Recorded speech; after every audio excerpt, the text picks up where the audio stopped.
आपने मुझे बजट 2024 पे बोलने का अवसर दिया। ये परिवर्तित बजट 2024 एक संतुलित, महत्वाकांक्षी और प्रदेश के समग्र विकास के हितों वाला बजट है। संख्या कम है, इधर से संख्या ज्यादा। प्रदेश के सभी क्षेत्रों, विभागों, वर्गों को सकारात्मक रूप से प्रभावित करने वाला ये परिवर्तित बजट 2024 है। ये बजट राजस्थान के भविष्य की खुशहाली का बजट है। माननीय सभापति, प्रदेश की मौजूदा 17,000 अरब रुपए की अर्थव्यवस्था को 29,230 अरब तक इन 5 सालों में पहुंचाने का ये परिवर्तित बजट है। ये एक ऐतिहासिक लक्ष्य है जिसे पहुंचाकर रहेंगे 5 वर्षों के अंदर। मुख्यमंत्री जी की सार्थक मेहनत और 1 महीने पहले कभी ऐसा नहीं हुआ माननीय सभापति, 1 माह पूर्व प्रदेश के प्रबुद्ध जन, उद्योगपति, व्यवसायी, महिला संगठन, युवा संगठन, संस्थाएं सभी को आमंत्रित किया, उनके सुझाव लिए और उनकी राय पे राजस्थान की, प्रदेश की जनता के इस बजट का निर्धारण किया। जो बजट आप लोगों ने सुना, जो आप सहन नहीं कर पा रहे हो। मैं धन्यवाद देता हूं प्रधानमंत्री जी नरेंद्र मोदी जी की उस विकासवादी दृष्टिकोण को, जिसकी सोच के कारण आज राजस्थान 6 महीने में एक व्यापक काया पलट की ओर आगे बढ़ने लगा है। और आप जिस तरीके से बहुत आतुर हो, आप हमारे से 6 महीने का हिसाब पूछते हो और जानना चाहते हो 6 महीने के अंदर भजन लाल जी की सरकार ने क्या किया। अरे हम तो 6 महीने का हिसाब भी दे देंगे, आगे आने वाले 4.5 वर्षों का जवाब भी अभी दे देंगे। कैसा राजस्थान होगा अभी दे देंगे, पूरा दे देंगे, 100% दे देंगे। लेकिन 5 साल के आपके काले कारनामों का माननीय सदस्य पूछ रहे थे, उन काले कारनामों का जवाब कौन देगा? आपके प्रतिपक्ष के नेता तो चले गए, डोटासरा साहब आ नहीं रहे। उन काले कारनामों का जवाब कौन देगा? जनता जनार्दन पूछ रही है। उस फेल कानून व्यवस्था का जो 5 साल तक इस राजस्थान की धरती पर लोगों ने देखी, महिलाओं के ऊपर होने वाले मुकदमे, जो संपूर्ण देश में सबसे ज्यादा बलात्कार, उत्पीड़न, शोषण के दर्ज हुए, और आपके मंत्रियों ने उसके लिए आपके प्रदेश की क्या उपाधि दी, उस बात का हिसाब पहले हमें दे दीजिए। परीक्षाओं में उस नकल का आपने पराकाष्ठा पार कर दी। 15-15 लाख रुपए में पेपर नकल के बिक रहे। अरे उनकी भागीदारी का जो आपने उन पे नियुक्त किए थे लोग बाग, जिनको आपने वहां डेप्यूट किया था, बैठाया था, आपकी क्या भागीदारी थी? इस बात का हिसाब भी दे दो। इस बात का हिसाब भी चाहिए जनता जनार्दन को, जो राजस्थान की जनता मांग रही है। ये हिसाब आपको देने पड़ेंगे। ऐसे बहुत सारे हिसाब जो आपसे चाहिए, आप दे नहीं पाते। आपने जो, हम बैठे थे पिछली बार यहाँ पर, वहां बैठे थे आपकी जगह वहां पर, यहाँ से गहलोत साहब 5 साल तक लगातार बजट की घोषणाएं करते थे। बड़ी घोषणाएं, बड़े वादे, खूब लोग वाह, ऐसे जादूगर जी के जो उद्वाग के निकलते थे, यहाँ संबोधन करते थे, लेकिन एक भी धरातल पर फलित होने वाली घोषणा और वादे हमने नहीं देखे। लोग बाग आपकी लोक लुभावन उन घोषणाओं का इंतजार करते रहते थे। कि कब चंदा मामा आएंगे, दूध मलाई लाएंगे, पर ना तो दूध मलाई आती थी ना चंदा मामा आते थे। और निश्चित रूप से आपके उन गहलोत साहब की गई सारी घोषणाएं फाइलों में ही सिमट कर रह जाती थी, फाइलों के अंदर ही पैक रह जाती थी, और कोई धरातल पर जितनी भी घोषणाओं में आप चर्चा कर लेना, कोई भी एक फलित हुई हो तो हमें बता देना। या उछल उछल कर आप कभी बैल में आते हो, कभी हमसे पूछते हो, अरे हम तो 6 महीने में हमने तो बहुत कुछ कर कर दिखा दिया। धन्यवाद दो उस प्रधानमंत्री का जिसने इस राजस्थान की धरा पर एक ऐसे मुख्यमंत्री को बैठाया जो किसान पुत्र, जिसके संकल्प में सेवा है, जिसके हृदय में सेवा है, जिसके मन में सेवा है, जो संवेदनाओं से भरा हुआ है, जो जनता के हित में मेहनत करना जानता है, खड़े होकर लोगों की समस्याओं को सुनना जानता है। कभी देखा ऐसा मुख्यमंत्री? धन्यवाद दो कि आपको एक ऐसा मुख्यमंत्री मिला है जो वास्तव में प्रदेश के हित में सोचने वाला है। आपकी भी सुध ली होगी, आपकी विधानसभा में भी काम हुए होंगे, जबकि हमारे समय में हमारे साथ पक्षपात किया जाता था, होता था, लेकिन आपके साथ ऐसा नहीं किया होगा। ये भजनलाल जी की सरकार है, आपको भी कुछ ना कुछ मिला होगा। हमारे यहाँ ऐसे पक्षपात नहीं चलते, क्योंकि प्रदेश में जो भी रहने वाला व्यक्ति है वो हमारा प्रदेशवासी है। उसके सबके विकास की, सबके स्वास्थ्य की, सबकी चिकित्सा की चिंता भारतीय जनता पार्टी की सरकार करेगी। बंधु, आपकी इस आतुरता देखते बनती है, उछल उछल के पढ़ते हैं, जो अच्छा नहीं लगता है, इसलिए आपको ये बात बता रहे हैं। 5 साल का ऐसा गुंडा राज, माफिया राज, जहां देखो वहीं भू माफिया, रेत माफिया, और ये बता रहे थे आपके मंत्री तक उसमें इन्वॉल्व थे, और आपके दूसरे जो नेता थे वो खुलेआम उन पे आरोप लगाया करते थे, लेकिन फिर भी खुलकर लूट मची हुई थी, जमकर लूट मची हुई थी। गुंडा राज बन गया था राजस्थान, पूरी तरीके से गुंडा राज बना दिया था।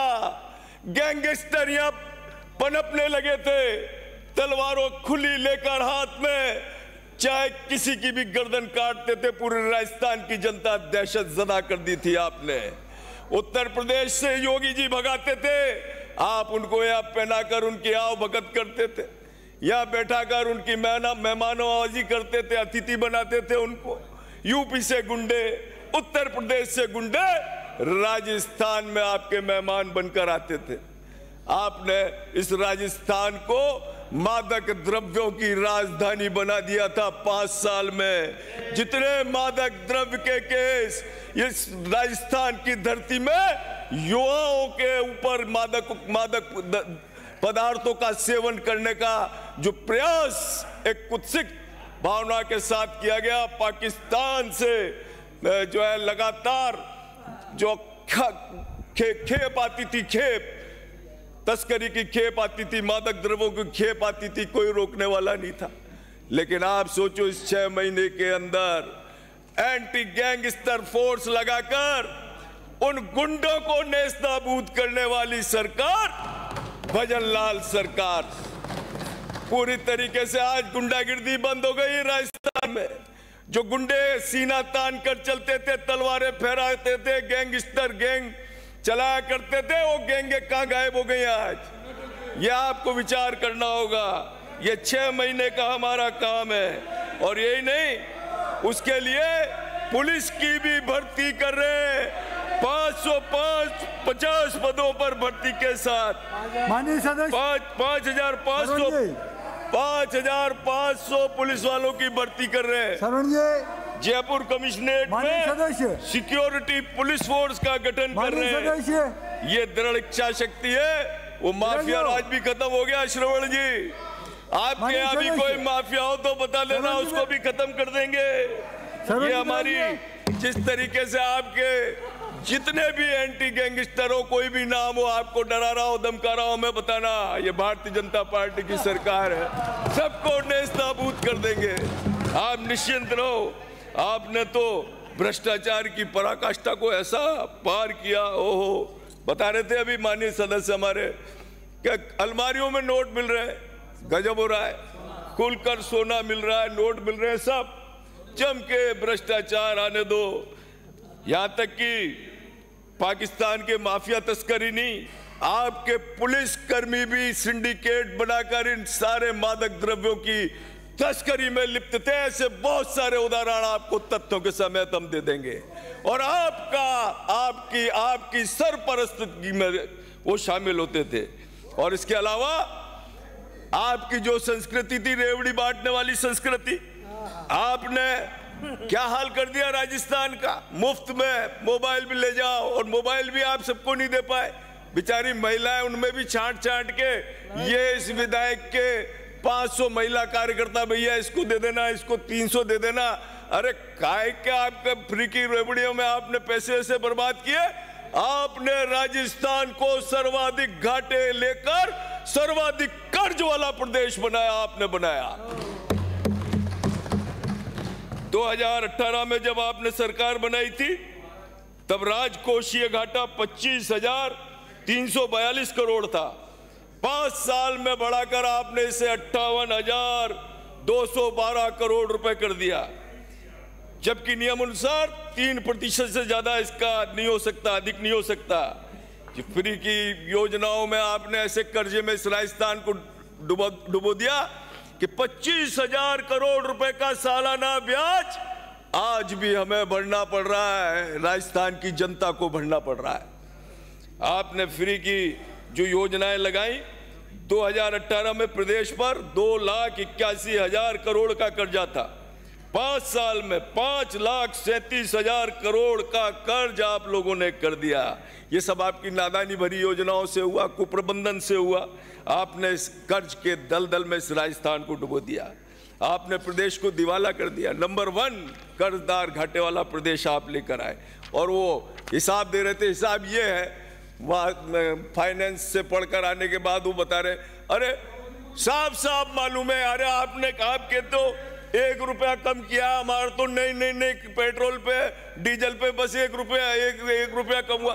अरे पेट्रोल डीजल पर 5 साल तक आप बहाने बनाते रहे, एक भी पैसा कम किया क्या? अब वो कह रहे नहीं साहब, राजस्थान वहां का, हरियाणा का ज्यादा है, मध्य प्रदेश का हमसे कम है। हमने पहली बार हमारे माननीय मुख्यमंत्री जी ने इन 6 महीने की सरकार में पेट्रोल, डीजल, सीएनजी, पेट्रोल उत्पादों पर वेट कम करके राजस्थान की जनता को राहत प्रदान करी। आप तो नहीं कर पाए ना, आप सिर्फ बहानेबाजी करते रहे, टाल मटोल करते रहे। ईआरसीपी को आपने, ईआरसीपी के लिए हमेशा बहाने बनाए, टाल मटोल करते रहे। लेकिन धन्यवाद दो माननीय मुख्यमंत्री जी के भागीरथी प्रयासों से ईआरसीपी की आज गंगा रूपी कैनाल, उसका काम भी प्रारंभ हो गया। 1/3 लोगों की प्यास राजस्थान की गंगा रूपी कैनाल बुझाएगी। आप क्यों नहीं कर पाए? आप सिर्फ बहाने बनाते रहे, क्योंकि करने की इच्छा शक्ति नहीं थी, कोई मन में संकल्प नहीं था। अब कैसे ये सारे काम हो रहे हैं जो आप 5 साल तक लोगों को बरगलाते रहे, बहलाते रहे, कोई काम आप नहीं कर पाए। लेकिन कुछ करने की इच्छा शक्ति होती तो राजस्थान की जनता इस तरीके से आपको नकार के और बाहर नहीं फेंकती, तो निश्चित रूप से आपका भी सम्मान करती, थोड़े से और विधायक दे देती तो कम से कम और अच्छा विपक्ष आपका होता। अभी तो खाली पड़ा है आपका। जल जीवन मिशन में सत्य कह रहे हैं, जितने भी मैं सुन रहा हूं मेरे सारे सदस्य, जल जीवन मिशन में तो आपने ऐसी योजना थी जिसमें माननीय मुख्यमंत्री, माननीय प्रधानमंत्री जी का सपना था। राजस्थान एक प्यासा प्रदेश है, पानी की कमी है, घर घर नल से जल पहुंचाए, घर घर लोगों को जल की उपलब्धता कराए, लेकिन उसमें भी आप कर भी नहीं पाए। और पूरी योजना को 27,000 करोड़ रुपए आवंटित किए थे, सारे बर्बाद कर दिया आपने। और जितने भी आपने काम किए जा, वाटर रिसोर्सेज नहीं थे, स्रोत नहीं थे, पानी की उपलब्धता नहीं थी, पाइपलाइन डाल दी, कबाड़े से लाके ठेकेदार जी ने डाल दी। आपको भी मालूम है, आपकी आंखों के सामने काम चल रहा है और धुआंधार चल रहा है, भ्रष्टाचार चल रहा है जेजेएम में। गजब कर दिया आप लोगों ने। राजस्थान के लोगों के साथ ऐसी नाइंसाफी आप लोगों ने करी है, जबकि अब इसी योजना में 55,846 अतिरिक्त गांवों को जोड़कर शुद्ध पेयजल पहुंचाया जाएगा। इस योजना में 20,000 करोड़ की 6 बड़ी पेयजल परियोजनाओं के साथ 183 शहरी क्षेत्रों में भी पेयजल के लिए 5,000 करोड़ की राशि प्रत्येक प्रदेशवासी की शुद्ध पेयजल उपलब्धता की गारंटी के साथ काम किया जाएगा। बिजली में आपने ऐसे किया, फ्री बिजली बांट दी, फ्री बिजली देंगे, फ्री बिजली देंगे, फ्री बिजली में भी लोग बाग जो है चक्कर काटते रहे। और स्थिति ये थी कि आपने उस सब्सिडी के पैसे नहीं दिए, 90,000 करोड़ रुपए की जो राशि है वो कंपनियों को घाटा सहना पड़ा। और ये घाटा उन कंपनियों का नहीं, राजस्थान के प्रदेशवासियों पर पड़ा है। आप लोगों ने क्या क्या इन 5 सालों के अंदर किया है, यदि आप मन से सोचो, हृदय से सोचो, तो आपको वास्तव में शर्म आनी चाहिए कि जिस तरीके से शासन व्यवस्था रही है 5 साल तक की, क्या हालात आपने इस राजस्थान के कर दिए थे। चिकित्सा में मैं पूछना चाहता हूं, 25 लाख रुपए आपकी सारी योजनाएं अप्रासंगिक थी। किस व्यक्ति का, एक व्यक्ति आके बता दो 25 लाख रुपए का किसी का इलाज बनाओ, सिर्फ वाहवाही लूट लो, तालियां बजवा लो। एक व्यक्ति का नाम बता दो जिसने 25 लाख रुपए का इलाज करवाया हो। लेकिन वास्तव में कैसे चिकित्सा होती है, एक चिकित्सक आपका नहीं लगा पाए। अब 1500 चिकित्सक और 4,000 नर्स इस राजस्थान की धरती पे सेवा करेंगे। एक भी नाम बता देना रफीक भाई आके। 1500 चिकित्सक और 5,000 स्टाफ नर्स। माननीय अध्यक्ष, माननीय सभापति महोदय, समय कम दे रहे हो आप, पर मैं आपका आभार व्यक्त करता हूं। जिस तरीके से कांग्रेस सरकार की जो नीतियां रही, कुप्रशासन रहे, उसको हम भुगत रहे हैं। लेकिन इन 5 सालों के अंदर हम ये वादा करते हैं राजस्थान के जनता से कि जिस तरीके से हमने बजट को प्रस्तुत किया है, बजट पूरा इंप्लीमेंट होगा, एग्जीक्यूट होगा। और आने वाला राजस्थान, उद्योगों में भी मैं आपको बता दूं, आपने कोई इंफ्रास्ट्रक्चर डेवलप नहीं किए, लेकिन आज हमारे द्वारा जो उद्योग को लेकर काम किए जा रहे हैं, इस प्रदेश को उद्योग के रूप में भी हम लोग आमंत्रित करेंगे और लोग स्वयं आकर्षित होकर राजस्थान की धरती पर अपने उद्योग स्थापित करेंगे। बहुत बहुत धन्यवाद माननीय।